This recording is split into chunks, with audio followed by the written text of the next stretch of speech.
Nama saya Haji Sulama Hadi.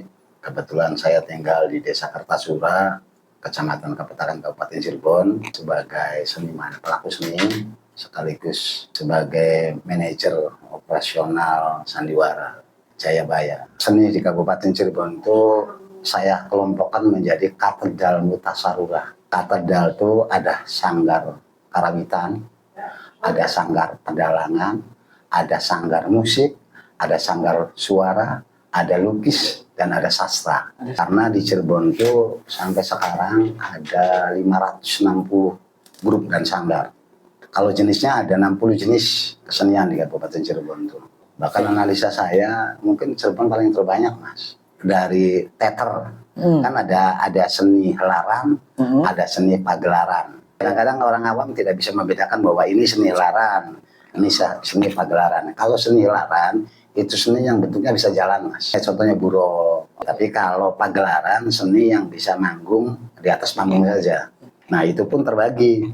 Ada tradisional, ada modern, dan ada yang islami. Makanya ajang ini bisa dipersembahkan kalau yang memang pengennya pakem dan tradisi, tapi ajangnya di ajang event, di ajang kayak festival. Tapi kalau yang di lapangan itu rata-rata ya kita harus mengikuti perkembangan zaman.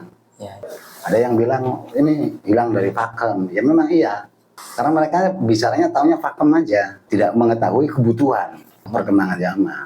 Kebetulan saya dari tahun 84. 84 saya udah di pelaku seni. Pertama saya dari turunan, dari guru meninggalkan identitas guru, saya larinya ke seniman. Karena pada waktu itu ya memang zaman nggak stabil kayak sekarang ya.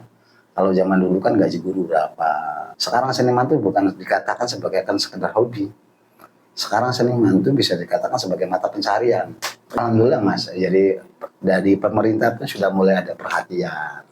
Saya menurut analisa saya ya, kalau menurut pemahaman kami sebagai seniman, perkembangan seniman yang signifikan ini zamannya Pak Imron jujur. Pak Imron itu begitu luas, kemudian programnya dia juga menyentuh ke kami gitu loh. Ada pelestarian budaya lokal. Artinya mereka tuh sudah menghargai banget ke budaya lokal. Jadi kami sebagai seniman yang ada di Kabupaten Cirebon merasa terbantu dengan programnya Pak Haji Imron. Apalagi sekarang Pak Haji Imron itu sering datang, kemudian sering melakukan pembinaan walaupun melalui badan di pemerintah ya. Jadi kalau menurut pandangan saya Pak Imron tuh perhatiannya ke seniman tuh sekarang luar biasa. Dari pemerintah sendiri mengusulkan ada anggaran sosbud, Mas. Jadi setiap desa itu harus diwajibkan menggelar seni tradisional yang ada di daerah itu. Jadi melalui anggaran pemerintah juga ada dialokasikan dana, itu anggaran sosial budaya, baik melalui desa, dari DPMD-nya itu ada, Mas, sekarang. Kalau menurut kami, pandangan kami sebagai seniman, Pak Imron itu karakternya santun, Mas. Dia itu selalu welcome ke seniman, mau diajak ngobrol. Jadi seolah-olah tidak ada jenjang antara kami seniman dengan Pak Bupati gitu. Kalau dulu jujur ya Mas, setelah zamannya Pak Imron, saya sendiri sering datang ke pendopo, sering datang ke kantor beliau tuh enak gitu. Kalau dulu kan banyak terlalu seket-seket ya, ada seolah-olah ada jenjang lah, ada batasan.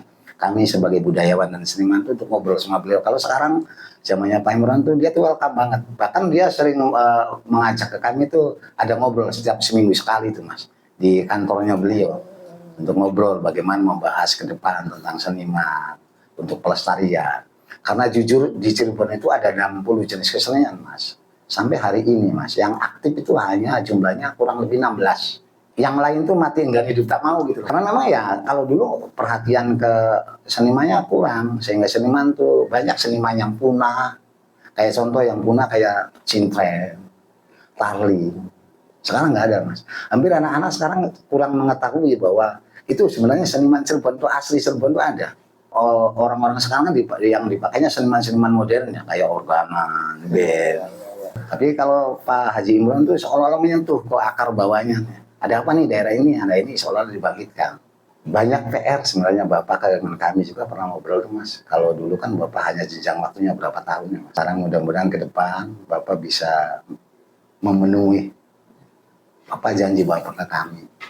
Jadi dulu kan Bapak pengen menyentuh semua akar seni yang ada di bawah.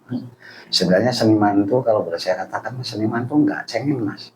Seniman itu satu-satunya lembaga budaya yang artinya yang notabene itu bukan semacam kayak sekedar minta bantuan. Seniman itu sebenarnya pengennya perhatian. Apalagi Cirebon Mas. Kalau Cirebon saya bandingkan dengan kabupaten lain. Cirebon itu sebenarnya memiliki banyak sekali jenis kesenian. Boleh saya bisa diadu dengan kabupaten lain kalau memang ada sentuhan dari pemerintah, perhatian pemerintah secara pure, secara utuh. Teman-teman yang di bawah itu bisa merangkak dari bawah ke atas itu tumbuh kembali seniman yang berkembang itu yang tadi saya katakan sekarang itu yang eksis tinggal 16 jenis. Sementara yang udah mati enggak, hidup tak mau gitu loh, hampir ada 34-an. Mereka tuh ya mudah-mudahan kalau Pak Imron bisa kembali terpilih dan harapan kami itu ya karena Bapak tuh perhatian ke kami, Bapak tuh bisa ngurip-nguripi seniman. Mudah-mudahan yang teman-teman yang udah gak aktif ini bisa tumbuh kembali dan kami bisa membuktikan ke pemerintah Kabupaten Cirebon bahwa nih seniman ada. Ada dua hal yang perlu saya sampaikan dan perlu kita sikapi sebagai pemerintah ke usulan kami seniman. Yang pertama di media pendidikan, harapan kami nanti di media pendidikan itu ada pengenalan seniman untuk anak-anak. Karena anak-anak sekarang itu ya maaf ya, maksudnya usia yang baru itu nggak mengerti apa sih tawling, nggak mengerti apa sih pantun. Sebenarnya ada kesinergisan ya dari pemerintah dengan badan yang terkait. Satu-satunya pola, kalau menurut saya satu-satunya pola yang mendasar sekali itu adanya di dunia pendidikan Mas. Karena pengenalan pertama itu di pendidikan dengan saya. Kemudian alokasi waktu dan tempat biar tidak terjadi kesimpang siuran karena sekarang contoh di bahasa daerah.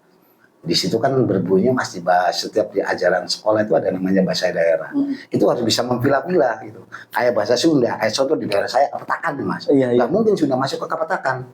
Dan sebaliknya orang Kapetakan juga bahasa Cirebon ditaruh di daerah Pesalma, ditaruh di daerah Greget, Sinarot nggak masuk Mas. Jadi ada pemisahan gitu loh. Supaya anak bisa tahu walaupun dia mengenal bahasa Sunda, tapi bukan saatnya kalau di pendidikan dasar Mas. Pelajaran bahasa Sunda tuh ya levelnya di SMP anak-anaknya pola pikirnya ada naik. Kemudian yang kedua kali Mas ada kayak jenisnya permainan anak Mas. Anak-anak sekarang tuh di Cirebon tuh Mas hampir ada 87 jenis permainan. Anak-anak tuh nggak tahu. Karena anak-anak sekarang memang dengan pengaruh era-era modern tuh Mas. Anak tuh ya handphone, tapi ya lupa ada pemain engklekan, terus tuklikan. Pemerintah itu bisa menerapkan di pendidikan dasar melalui walaupun hanya sekedar mengenalkan jenis-jenis permainan, jenis-jenis kesenian. Kemudian ada satu kata kunci menurut saya Mas, yang saya begitu kenapa saya berharap ke Bapak bisa tumbuh kembali Mas. Setiap di event hari jadi Cirebon, Bapak tuh selalu meminta ke kami itu sebagai seniman tuh tampilkan budaya-budaya Cirebon. Ya walaupun hakikatnya nggak wah ya Mas ya. Tapi kalau menurut analisa saya bukan masalah wah dan tidaknya.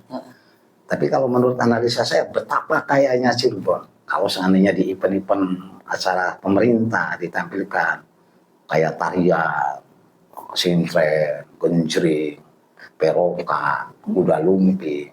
Akan setuju sekali Mas. Saya berharap Bapak maju kembali. Semua teman-teman seniman budayawan juga sepakat untuk Bapak untuk memimpin Cirebon kembali. Harapan kami kepada teman-teman seniman bebarengan ayo menyatukan satu tekad yang bulat untuk bebarengan dan berharap kepada Pak Haji Imron untuk bisa maju kembali untuk memimpin Kabupaten Cirebon ini supaya budaya yang ada di Kabupaten Cirebon yang sekian banyak ini bisa nampak terlihat di mata Indonesia. Dengan satu harapan, ayo teman-teman kita dukung Pak Haji Imron agar bisa maju kembali dan terpilih menjadi Bupati Cirebon.